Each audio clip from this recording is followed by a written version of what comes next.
Hello dear students. Today in this lecture, I will discuss about the introduction of NMR spectroscopy.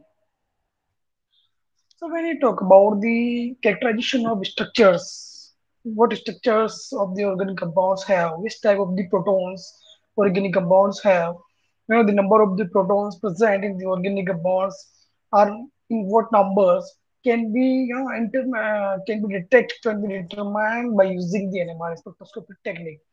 So on the basis of the nuclei, it is of different type like proton NMR spectroscopy, carbon 13 NMR spectroscopy, fluorine 19 NMR spectroscopy. So these can be classified on the basis of the nucleus, which is NMR active and which is under investigation in the NMR spectroscopy. Okay, so here we will discuss about the introduction of the NMR spectroscopy, and it is very important technique. NMR means the full form of NMR is the nuclear magnetic resonance. N means nuclear, M means magnetic, and R means resonance. NMR spectroscopy. So actually here we get the the signal for the protons or the the for the different type of the proton. We get different signals and the different places due to the actually the resonance of the proton or the spinning of the nucleus with the radiations of radio frequency regions. Okay, and due to this resonance, so there is flipping of the nuclear spin from clockwise spin to the anti-clockwise spin, and due to this flipping of the nuclear spin from clockwise to anti-clockwise spin, or we can say the ground state to the excited state, there is the generation of a peak, accordingly. Okay, and this peak or this signal is called actually the NMR signal, and the study of this NMR signal is called the NMR spectroscopy. Study of the NMR spectrum is called the NMR spectroscopy, right? So this is the technique. Okay, now the learning objective of this lecture is to learn the principle of NMR and to know about nuclear spin, flipping of the nuclear spin, means what is actually the nuclear spin, and how nuclear spin is flipped from clockwise to anti-clockwise and the clockwise to the clockwise, right? Now, and if we once we know the about the principle and the nuclear spin, then we can get easily the NMR spectra and we can detect the types of the protons actually, and we can interpret the NMR signals appeared for organic compounds, and a student would be able to detect the number and type of the NMR active nuclei in sample compound. So a particular compound is NMR active or inactive that can be detected on the basis of an NMR spectroscopy. For example, here we have a sample, and this sample is either an NMR active and inactive. So for that, to detect this thing, we put this sample in the NMR spectroscopic instrument, and when we put this sample, then if there is the generation of signal for that particular nuclei containing compound, then if there is signal, then it means the nuclear particular nuclei is the NMR active. If there is no signal for that particular nucleus, then it means this nucleus is not NMR active. So which type of the which type of the nucleus are active and which type of the nucleus are inactive can be determined by this, and on the basis of the nuclei of which we are doing this study, this can be classified into the different category of the NMR spectroscopic technique, right? So now these are the contents of this chapter, that is introduction of the NMR spectroscopic technique, fundamental principles of NMR, and interpretation of the signal. We get NMR, once we observe this NMR signal, then we have to interpret this signal. Therefore, what type of the proton these signals are appeared, or for which number of the proton this signal is appeared, and what is actually the chemical environment around this proton. Okay, this can be detected, and what is actually the interaction of the adjacent proton with the proton which is under investigation or for which this signal is appeared, right? So this can be and those category of the proton. Suppose in a compound there are four types of the protons. Okay, and what number of the protons they have, and what is the environment around these protons can be easily detect, can be easily determined. Okay, and the number of the proton of each type can be detected on the basis of integral of the peak. Okay, peak that is that is we are obtaining for the particular proton. Okay, so now what is actually the definition of the NMR spectroscopy? So it is actually the branch of spectroscopy in which radio frequency waves induced transition between magnetic field, magnetic energy levels of nuclei of a molecule. Okay, so actually there is spinning motion of the nuclei, just like electron. It has a plus half spin and minus half spin, and by getting the energy of the radio radiations, these nuclei may flip. Suppose this is the plus half spin state of the nuclei, and this is minus half spin state of the nuclei, right? So by getting the energy, which energy of the radio region?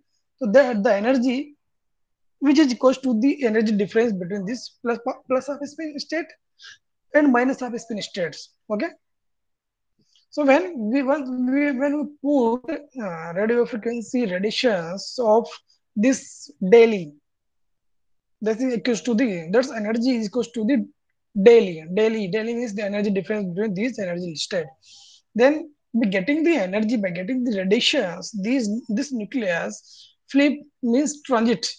There is transition of this nucleus from this energy state to the this energy state. So when this flip from this energy state to this energy state, or plus half energy state to the minus half energy state, then there is the appearance of the signal for that particular proton, for this, for that particular nucleus. Proton is actually is the NMR active nucleus, and on the basis of study of the number and type of the proton, this spectroscopy is called proton NMR spectroscopy. Okay? And let me discuss about uh, proton NMR spectroscopy in the next slides. So before understanding the NMR spectroscopy, we should understand actually what is the the radio frequency, what is the frequency region of the radio waves. So there are the this is the electromagnetic spectrum, and here the gamma radiations, X radiations, ultraviolet radiations, visible radiations, IR radiations, microwave radiations, and radio frequency radiations. So these are actually the different regions of electromagnetic spectrum. Okay, and if we move from left to right, if we move from left to right, then we can see here that the energy of the electromagnetic radiations are in decreasing order. Or if in a opposite way, or in another term, that is wavelength, then in the case of wavelength, the wavelength of the electromagnetic spectrum or the radiations is in increasing order if we move from left to right like this. Okay, so means when you move from gamma radiation to X radiation, then wavelength is in increasing order, and when we move from X-ray to ultraviolet, then also the wavelength increase. And since here we can see that radio frequency region in the left hand side. Okay, top left. So it is actually the longer wavelength than compared to the microwave radiations, infrared radiations, ultraviolet radiations, X-ray radiations, gamma radiations, etc. Okay, and it has only very small energy, right? Because the relation of the energy and wavelength is actually the inversely proportionality. Inversely proportional means the wavelength is inversely proportional to the energy. If energy is increasing, then wavelength will be decrease, and if wavelength is increased, then energy will be decreased, right? So this energy is required to get the NMR spectrum of a particular nuclei, right? So we can see here the frequency of radio waves lies between 10 to the power 7 to 10 to the power 8 cycle per second. The energy of radio frequency radiations can be calculated by using this equation, and then the equation is E is equals to h nu. Here is the energy, and h is Planck constant, and mu is the frequency of the radiations. Okay, so and if we see that here Planck constant value, is actually 6.6 multiplied by 10 to the power 27 erg second. Okay, and the frequency of these radio radiations is 10 to the power 7 to 10 to the power 8 cycle per second. Okay, and if we solve this equation by putting the value of h and e, then we can see here that the value of radio frequency radiations is the energy value of energy of radio frequency radiations is equal to 6.6 multiplied by 10 to the power minus 20 earths, right? So energy of the radio frequency is very small. This is very small to vibrate or to rotate or excite an atom or molecule, but very important thing it is, this energy is sufficient to affect the nuclear spin of the atoms or molecules. An atom which is present in the nucleus has the nuclear spin, right? If this is NMR active, then if it has the nuclear spin, the resultant nuclear spin, then it would be NMR active. And if it is NMR active, then there will be the signal in the NMR spectrum, right? So this radiation, NMR radiations are you know sufficient. The energy of the NMR radiation is sufficient to flip the nuclear spin, to transit a nucleus from its one energy state to the another energy state, or we can say plus of spin state to the minus of spin state. So actually, this can understand that a nucleus is suppose spinning in this motion. This is suppose clockwise motion, right? Clockwise motion. Right? When we put the energy to this nuclei, okay, which is equal to the del E. This is equal to the del E, energy difference between two energy state. Then this nucleus, which is rotating, which is spinning in clockwise direction, would be spin now after getting the energy in the anti-clockwise direction, or just opposite. That called the flipping of the nuclear spin, right? And when the energy of the radiations and the nuclear spins they resonate, then they will produce signal in the NMR spectrum. Now, what is actually the nuclear spin? How we can define it? How we can explain it? So actually, the nuclei of some atoms, not all the atoms of nuclei. I'm talking about only some nuclei. They have a property that is called spin. The resultant spin uh, actually each uh, all the atoms have the spin, but the resulting spin which is not zero actually, the resulting spin would be either in fraction or maybe in the integer, but except the zero value. Okay, that should be 1 2 3 etc. And if it may be half, 3 by 2, 5 by 2, 7 by 2, etc., then it would be the nucleus would be NMR active. Okay, so this is actually the nucleus, and this is spinning in its around its axis. Okay, and when it move, then this act as teeny bar magnet. Means the spinning motion of the nucleus induced magnetic field, and this induced magnetic field actually the interact with the applied magnetic field whenever we take the NMR spectrum of the particular nucleus, right? So this induced magnetic field will affect the power of the applied magnetic field.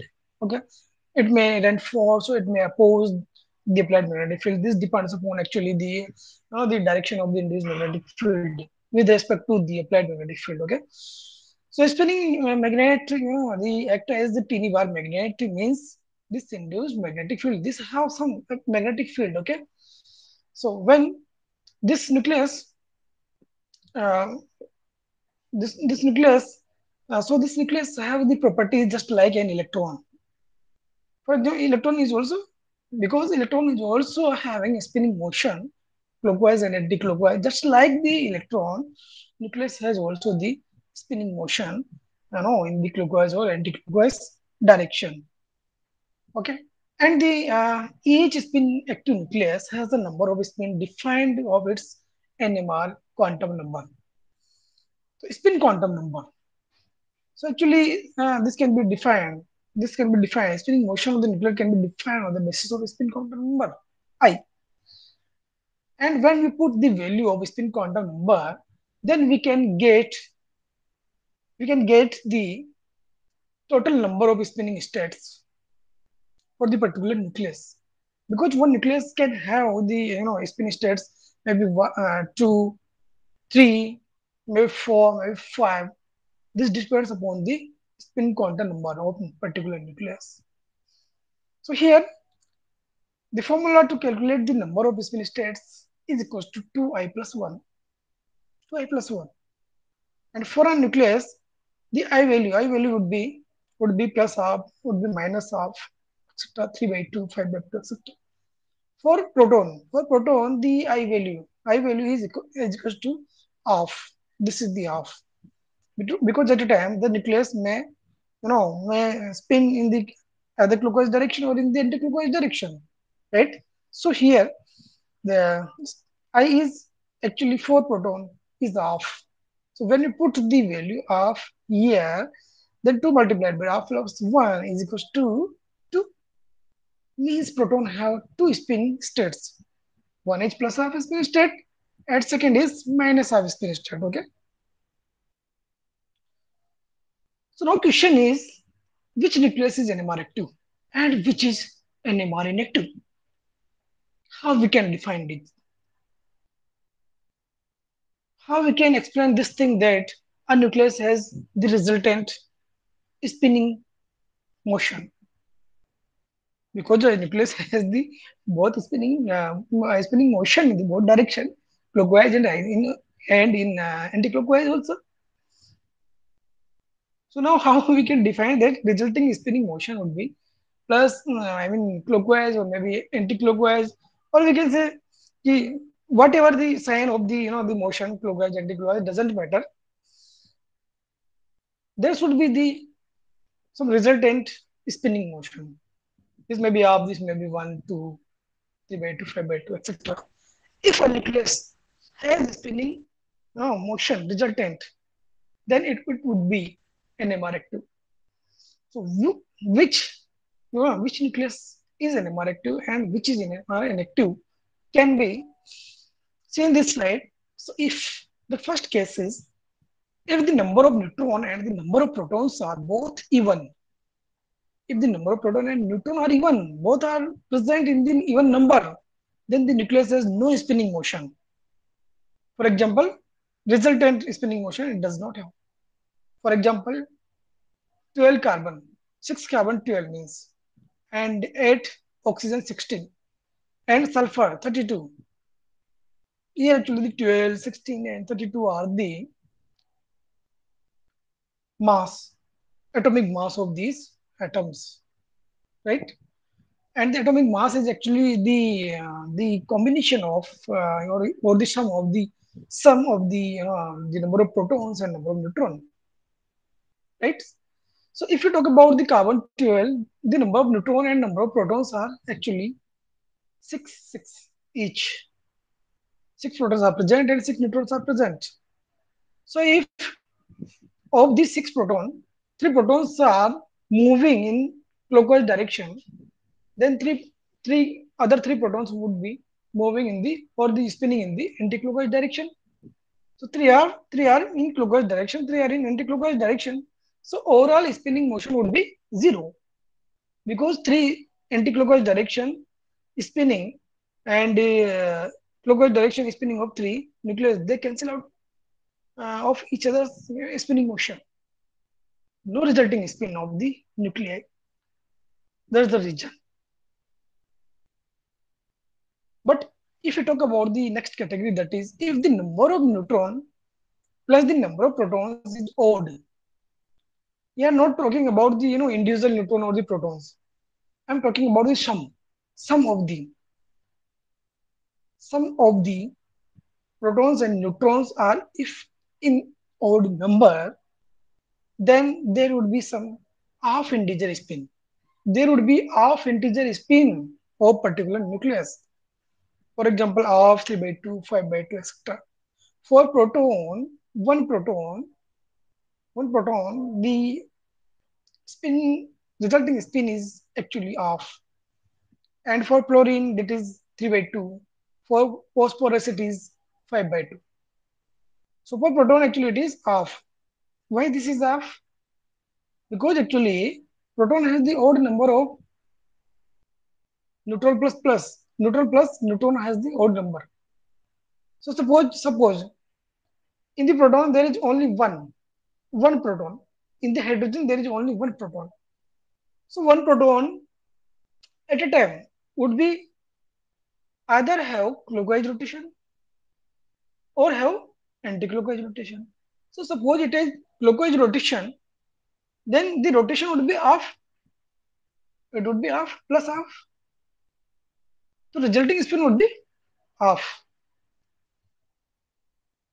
That we are calling here a half integer spin. Okay. But if so, for these next examples, other examples, this is the like same. And the next category is if the number of neutron and the number of protons are both odd. Individually, the number of proton are odd and number of neutron are also odd in number. Then the nucleus has an integer spin. Integer spin means it would be the 1, 2, and 3. For example, 2H. 2H is also called deuterium. Deuterium. Okay. Actually, the atomic mass of the deuterium is 2 because in deuterium there is one proton and one neutron, right?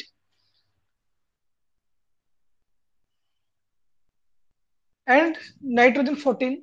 Nitrogen 14 is also an active nucleus and it is integer spin that is 1, 2, and 3. So those nucleus which have half integer spin or an integer spin are NMR active and this shows NMR signal. Right? So if you talk about the nitrogen 14 have 7 protons and 7 neutrons, right? So suppose of the 7 neutrons, 3 neutrons are in clockwise rotation and 4 are in anti-clockwise rotation. So 3 clockwise and 3 anti-clockwise, they cancel out their rotation. So the resulting rotation would be of only one only one protons. If you are talking about the number of protons, 7 number of protons. So the resulting spin would be only of one proton, that is half. And if we talk about the number of neutron in the nitrogen, then the number of neutron are 7 actually. So of these 7 neutron, 3 are in clockwise rotation support and 4 are anti-clockwise rotation. Then 3 get clockwise and anti-clockwise would cancel out the same like the protons. And there is the spinning motion of only one neutron, one remaining neutron. So there is half spin of the one neutron and half spin of the one remaining proton. So the half spin state of the neutron and half spin state of the proton, when we sum these spin states, then the resulting value would be half plus half would be 1. That's the reason why for nitrogen, the nuclear spin, overall spin is the integer value and that is 1. And it is NMR active, right?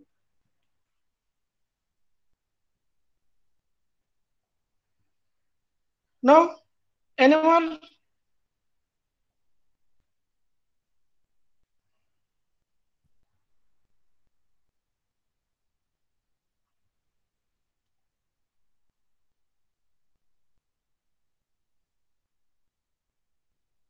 slide थोड़ी सी बड़ी हो गई. Just 1 minute.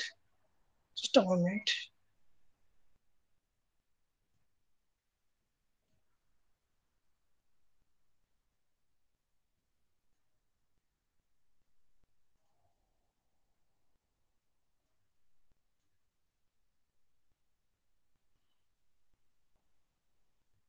Just a minute.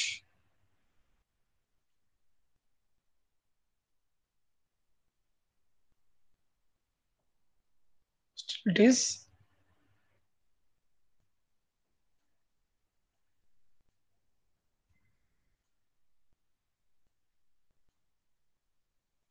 Yes.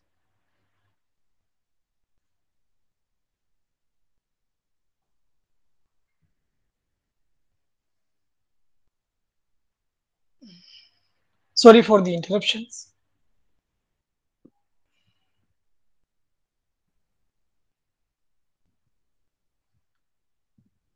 So here we are talking about the resulting nuclear spin. So here this is the table which is showing here the atomic mass, protons, neutrons for these, and spin quantum numbers for the specific examples of these protons. Here the atomic mass is even, even if the number of protons are even and number of neutrons are even. Then if both are even, then atomic mass would be even, and if it would be even, then the spin quantum number would be zero. And these are the examples of this category. Second is the number of proton is odd and the number of neutrons are even.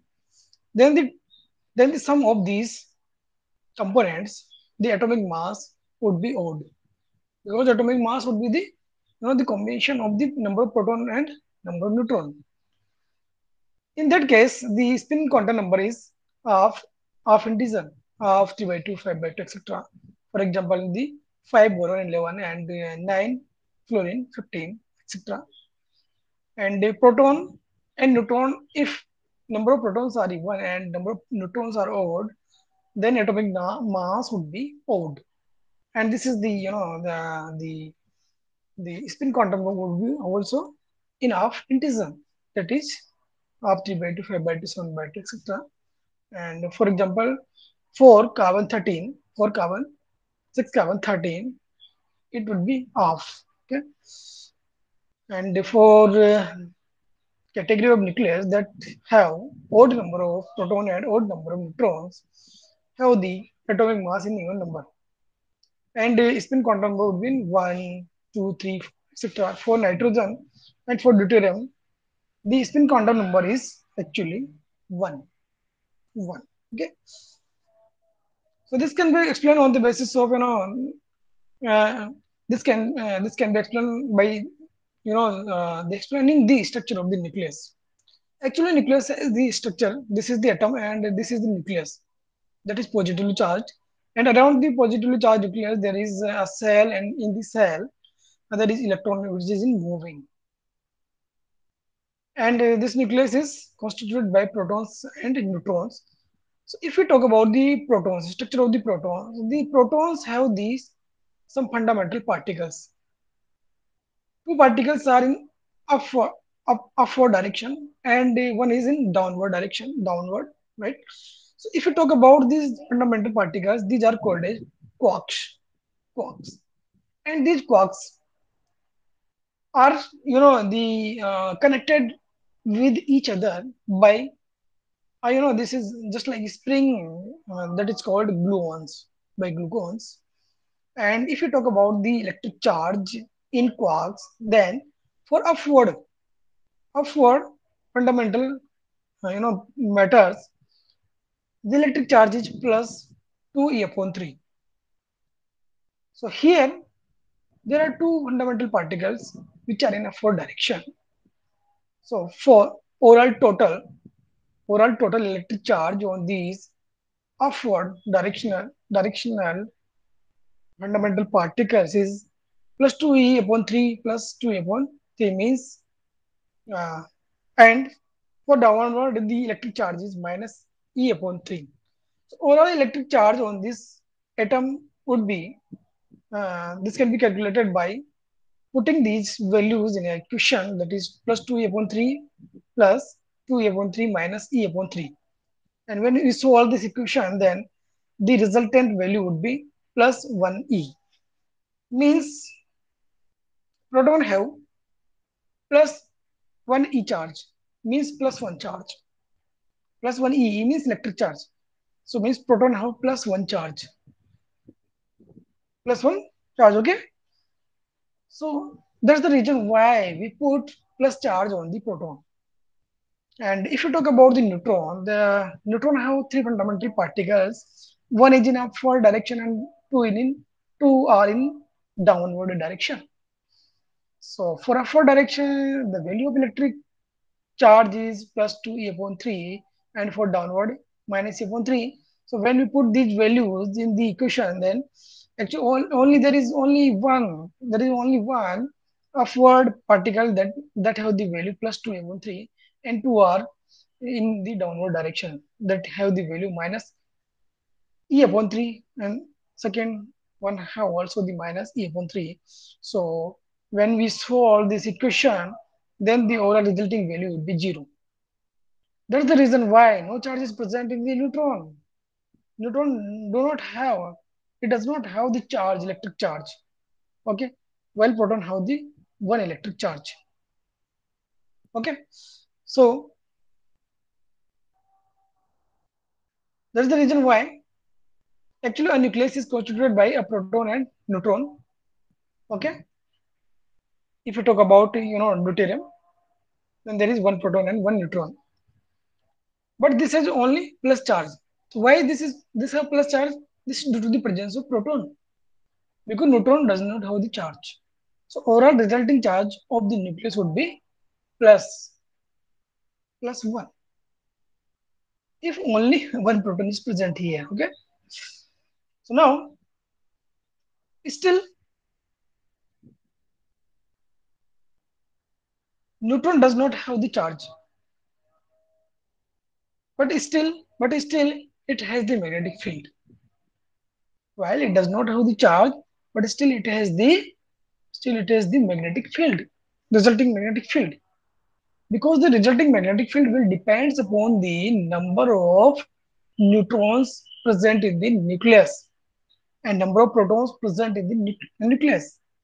If they are present in the odd number, then resulting spinning would be there. Resulting magnetic field would be there for that particular the nucleus. So here these are the protons. We were talking about this. Why this is not coming around?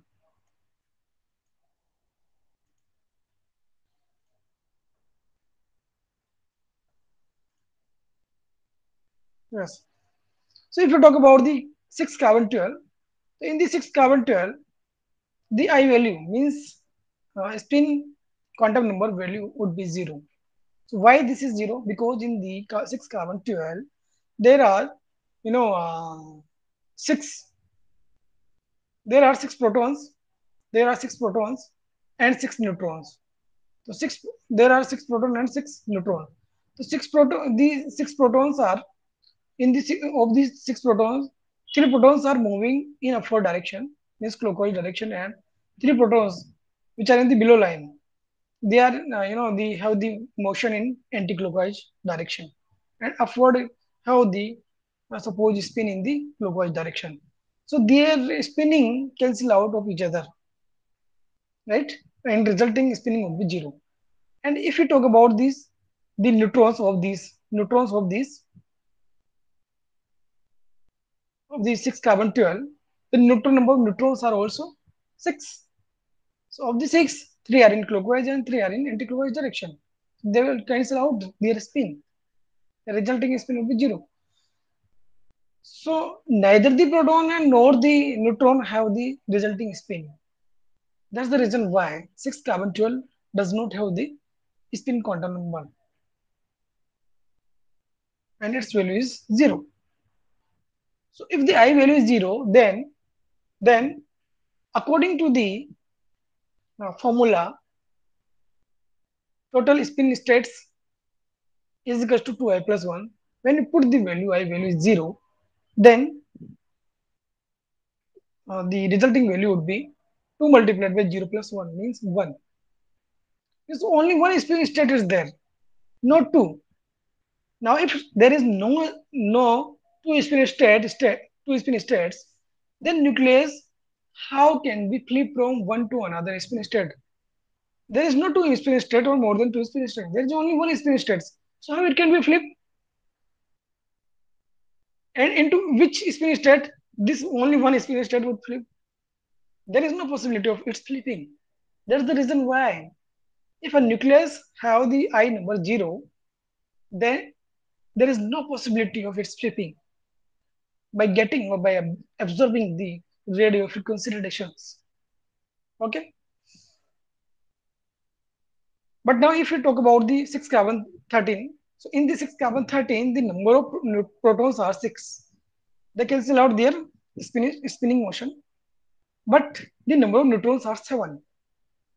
So out of these 7, the 3 are in the anti-clockwise direction and 4 are in clockwise direction.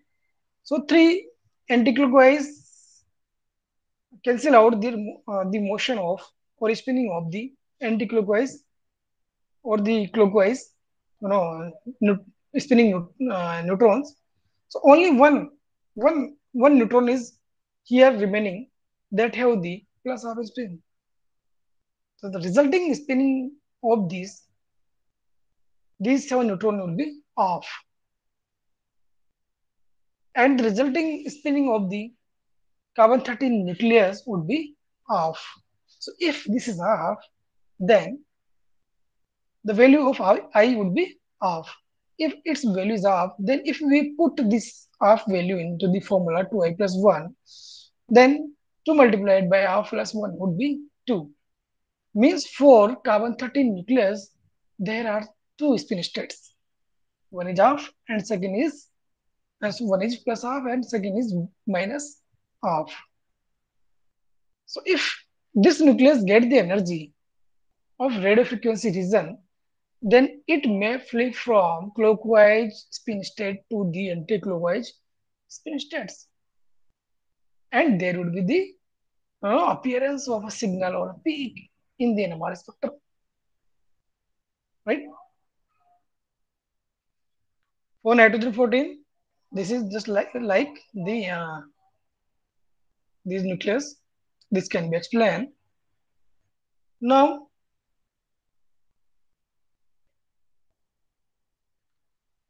splitting of nuclear spin. How nuclear spin would split from plus half spin state to the minus. Sorry, how nuclear spin would be split into the plus half spin state and minus half spin state.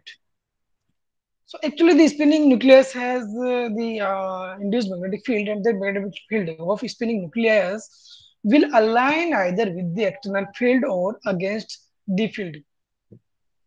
The magnetic field which is generated by the spinning motion of nucleus can be aligned. This would be aligned either with the direction of external field or against the direction of external magnetic field. So if a proton with the right amount of energy means radio radiations can be absorbed and cause the spinning proton to flip. The possible orientation of magnetic moment for spin state would be this. This is the alpha spin state means plus half spin state, and this is minus half spin state. So actually, whenever we put the nucleus into the external magnetic field, then if a nucleus is spinning in the clockwise direction, then the spin state of the nucleus is split into the plus half spin state and minus half spin state. If the minus half spinning motion of this nucleus will interact with the external magnetic field, and if clockwise motion spinning motion of, or we can say the clockwise spinning state, if interact with the applied magnetic field, then there is formation of this alpha spin state. Okay, so there is actually the splitting of the plus minus only single plus minus spin state into the plus half spin state and minus half spin state is due to the interaction of the magnetic field generated by the spinning motion of the nucleus. Okay, So this spin state is generated for the plus of spinning motion, and this is generated for minus of spinning motion. So how this is can be so that this can be shown by this arrow. This arrow is moving upward, right? Upward, and applied magnetic field direction is also upward. So the applied magnetic field and the alpha spin state have the same direction of magnetic field, okay? And this beta state have the opposite direction of the induced magnetic field with respect to the applied magnetic field, because applied magnetic field have the direction. This is the direction of applied magnetic field. This is applied magnetic field B naught, and this is the direction. So this beta spin state, this magnetic field will oppose this applied magnetic field, and this reinforce the applied magnetic field because they are in parallel direction, right? So when we put this nucleus in magnetic field, there is splitting of the spin states, and when we irradiate this nucleus by the radio frequency radiations, then this spin states transit from this this spin state to this spin state, and the transition of nucleus from alpha spin state to the beta spin states generates the NMR signal. Okay. Now the question is, how much magnetic field is required to flip? How much magnetic field is required to flip the nucleus or the nuclear spin? So this is equals to del E. Del E. This is del E, the energy difference between these two spin states. And this can be calculated by the formula. The energy difference is proportional to the magnetic field. Means how many energy differences there between two spin states is responsible for the magnetic field. Means how much magnetic field we have to apply to flip this nuclear spin is equal to actually del E. Okay, and del E is equal to h nu, and this can be this its value is gamma h upon 2 pi b multiplied by b naught. Here this gamma is actually gyromagnetic ratio, and this is constant for each nucleus. And if we talk about the proton, then its value is 26,753 per second per Gauss. And in a 14,092 Gauss field, a 60 megahertz proton is required to flip a proton. 60 megahertz applied magnetic field is required to flip a proton. This frequency is required if we put 14,092 Gauss field. Okay, means low energy now. Radio frequency are actually the lower energy. This is the instrumentation of the NMR spectrometer. Here we put the sample in the applied magnetic field region. There are the large sized, the magnets, and these magnets create a magnetic field. And we put our sample in the magnetic field. Actually, this NMR instrument is very, big. This is very big in size, and it cover actually the whole of You can say that a 2020 minimum 2020 feet, 2020 square feet, like 20 feet, the length, and 20 feet width. Okay, this area covered by this instrument. It is very big instrument. To set up this instrument, this large area is required. So very big, very large, sized, magnets are required here to produce, the very strong magnetic field. These are magnet controller, and here detector are connected with this here simple, and RF transmitter is also here.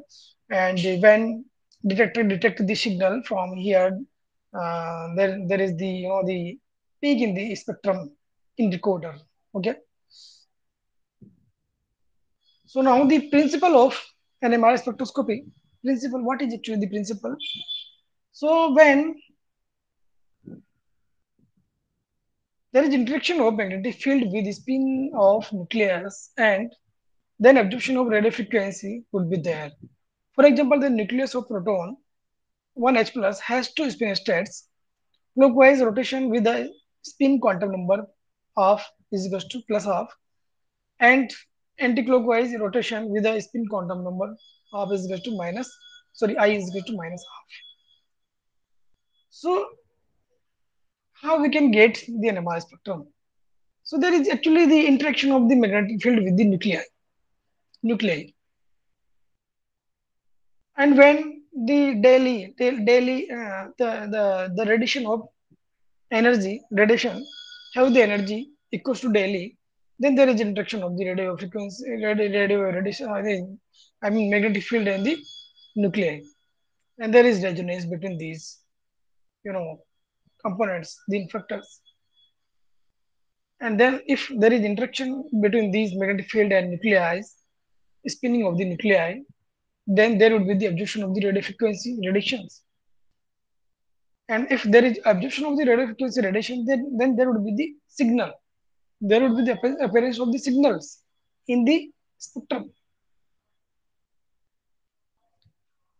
So now for proton, if we talk about the proton have these three states 2i plus according to 2i plus 1 rule, and that is 2 multiplied by half plus 1 is equal to 2 states. Right?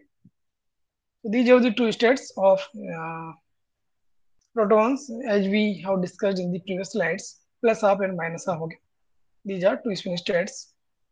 So without the magnetic field, the spin states of nucleus possess the same energy, and the energy level transition is not possible.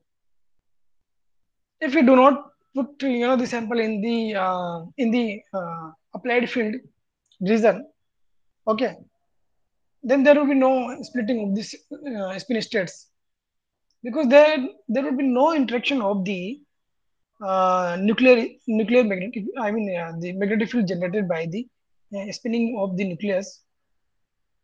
If it's no interaction with applied magnetic field, then there would not be the splitting of the plus half and minus half spin states.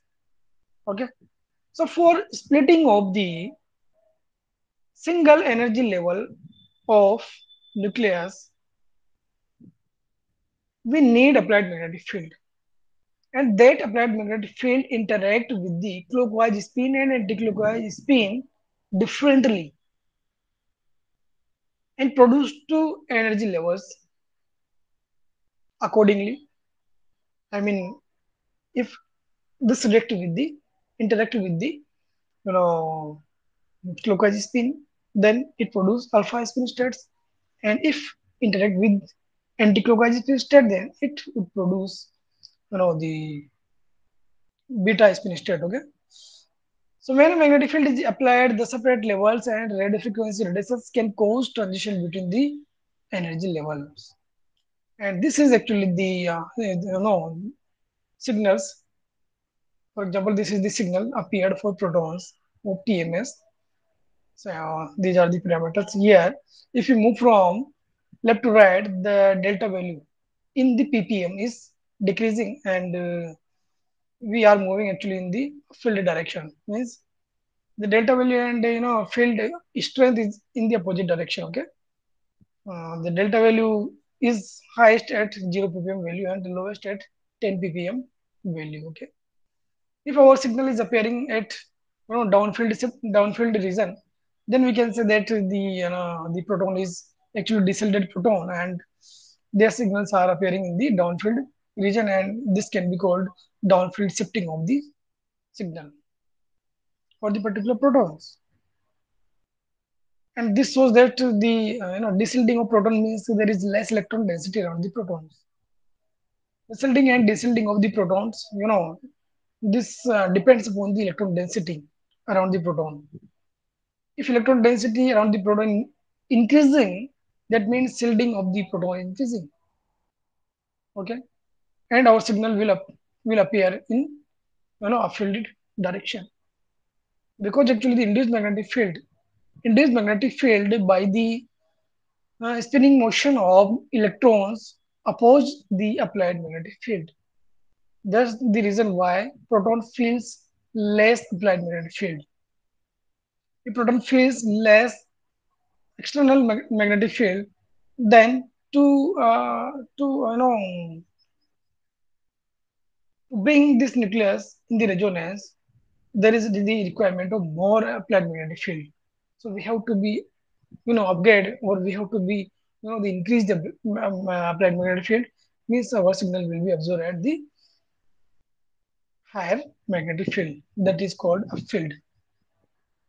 Okay, so this is the lecture, and now this is MCQ session, multi choice question session. And the first question is, nuclear magnetic resonance is a branch of spectroscopy in which radio frequency waves induce transition between magnetic energy levels of nuclei of a molecule. Okay, so this is where this is actually between magnetic energy levels. Okay, and which term is not related to the NMR spectroscopy. So the chemical shift, number of signals, spin-spin coupling, and Kramer's degeneration. So here Kramer's degeneracy is not the term related to an NMR spectroscopy, while these three are related to the NMR spectroscopy, right?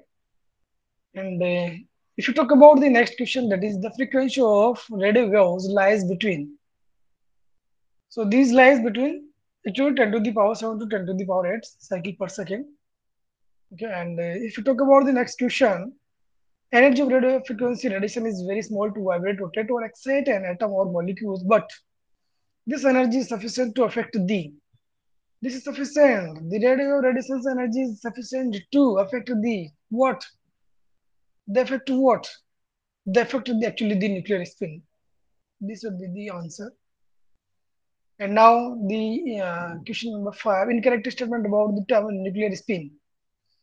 So actually, if you talk about the nuclear spin, if the number of neutron and number of protons are both even, then the nucleus has an integer spin.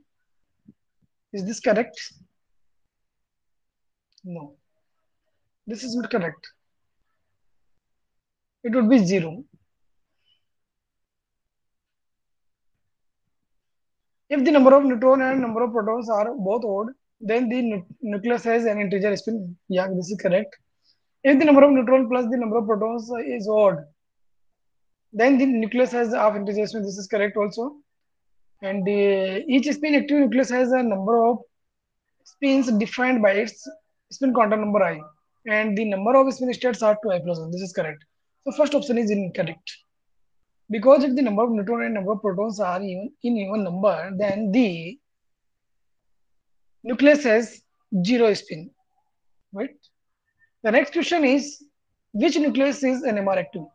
So the nucleus which has either odd number of proton or odd number of neutron, or if both are also odd, then it is also the NMR active.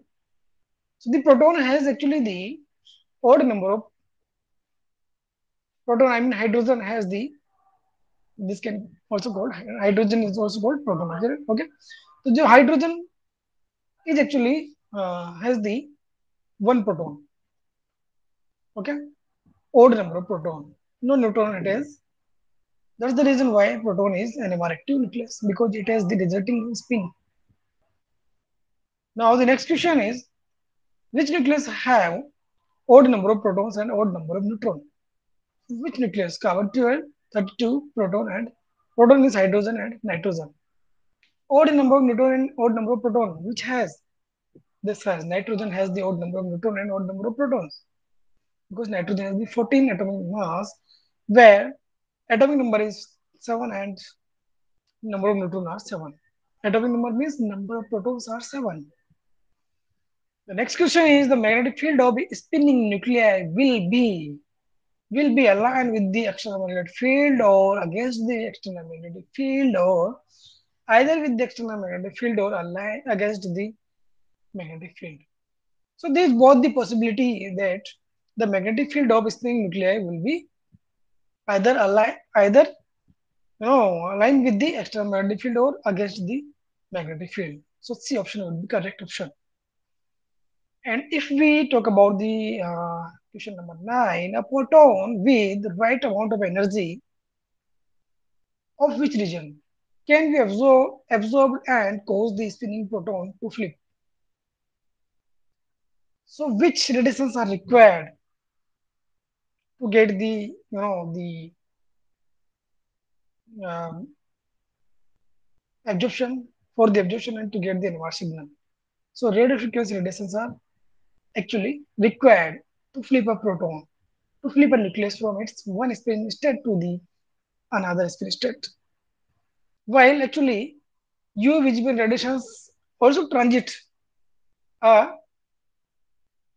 atom or the electrons from its one spin state to the another spin state or the one energy level to the another energy level. Okay, a nucleus can be a nucleus can be